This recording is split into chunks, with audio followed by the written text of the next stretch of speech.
அண்ணன் பேசிவிட்டார். அண்ணனை தொடர்ந்து எங்கள் தம்பி குட்டி புலி மாண்புமிகு இந்து சமய அறநிலையத்துறை அமைச்சர், உங்கள் மண்ணின் மைந்தர் திரு ரமேஷ் அவர்களை சிறப்புரை வழங்க அன்போடு அழைக்கிறோம்.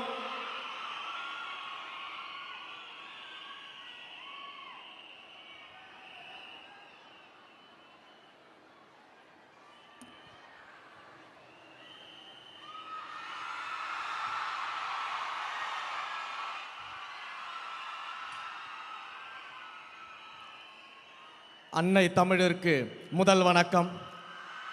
என் ஆருயிரான தலைவர் தளபதி அவர்களுக்கு உயிர் வணக்கம். பேரன்பிற்குரிய பொதுச் செயலாளர் அண்ணன் என் ஆனந்த் அவர்களுக்கு நன்றி கலந்த வணக்கத்தோடு, இந்த ஒரு நிமிடத்திற்காக என் வாழ்க்கையில் பல வருடங்கள் காத்திருந்தேன்.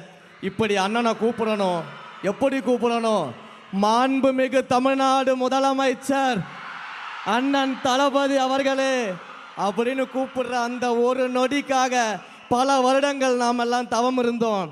அந்த தவம் இன்றைக்கு நிறைவேறி இருக்கிறது. முறை செய்து காப்பாற்றும் மன்னவன் மக்கட்கு இறையென்று வைக்கப்படும்னு ஒரு திருக்குறள் இருக்கு. நீதி நெறி தவறாமல் ஆட்சி நடத்தும் ஆட்சியாளரை மக்கள் தலைவராக இறைவனாக கொண்டாடுவார்கள் அப்படின்ற திருக்குறள் நம்முடைய மாண்புமிகு முதலமைச்சர் அவர்களுக்கு பொருந்தும். இன்றைக்கு இந்த திருச்சியில் அண்ணன் அவர்கள் நன்றி சொல்வதற்காக வந்திருக்கிறாங்க.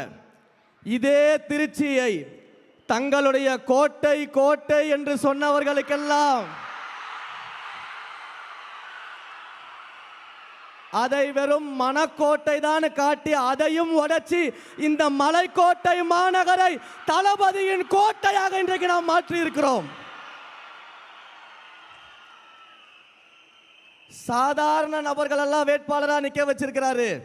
சாதாரண குடும்பத்தவர்களை வேட்பாளராக நிற்க வச்சிருக்கிறாரு. இவங்கெல்லாம் நம்மளை எதிர்த்து ஜெயிச்சிட முடியுமா அப்படின்னு பகல் கனவு கண்டுகிட்டு இருந்தாங்க.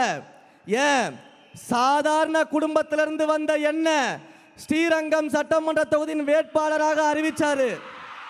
அறிவிச்ச உடனேயே இந்த திருச்சியின் முதலாளி என்று சொல்லக்கூடிய பல பேர் என்ன சொன்னாங்கன்னா, ஸ்ரீரங்கத்தில் வெற்றி பெறுபவர்கள் தான் ஆட்சியை அமைக்க முடியும், அது சென்டிமெண்ட் அப்படின்னு ஏளனமாக பார்த்தாங்க. ஆனால் இந்த சாமானியனை ஸ்ரீரங்கத்தில் வெற்றி பெற வைத்து ஆட்சியில் முதலமைச்சராக அமர்ந்திருக்கக்கூடிய ஒரு மாபெரும் தலைவர் நம்முடைய தலைவர் அவர்கள் மட்டும்தான். உங்களைப் போல இந்த இடத்துல இருக்கக்கூடிய பல பேரை இந்த இடத்துக்கு கொண்டு வருவதற்கான வரலாற்றிலேயே ஒரு தலைவர் இருக்கிறார் என்றால் அது நம்முடைய தலைவர் அவர்கள் மட்டும்தான். வேற எந்த தலைவராலும் அது முடியாது. பல்வேறு மேடைகளில் அண்ணன் முன்னாடியும் சொல்லியிருக்கிறேன், பிரச்சாரங்களின் போது பல்வேறு மேடைகள்லையும் பேசியிருக்கிறேன். அந்த ஒன்றை மட்டும் நினைவுபடுத்திடுறேன். பல இடங்களில் சொன்ன, சின்ன பசங்கன்னு ஏளனமாக பார்க்காதீங்க. இந்த சின்ன பசங்க என்ன செய்வாங்கன்னு காட்டுவோன்னு பல மேடைகளில் நான் பேசியிருக்கிறேன், அண்ணன் முன்னாடியும் பேசியிருக்கிறேன். இப்போ அதே மாதிரி பார்க்கிறவங்களுக்கு இன்னொன்று சொல்லிட்டு ஒரு உறுதிமொழியை சொல்லிட்டு நான் கிளம்பிடுறேன். எழுதி வச்சுக்கோங்க, இந்த சின்ன பசங்க வருங்காலத்தில் எதிர்கட்சியே இல்லாத சட்டமன்றத்தில் எங்கள் அண்ணனை முதலமைச்சராக அமர வைப்போம்.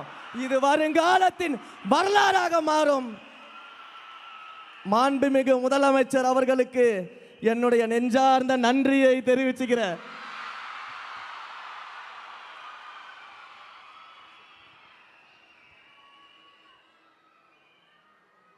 நன்றி.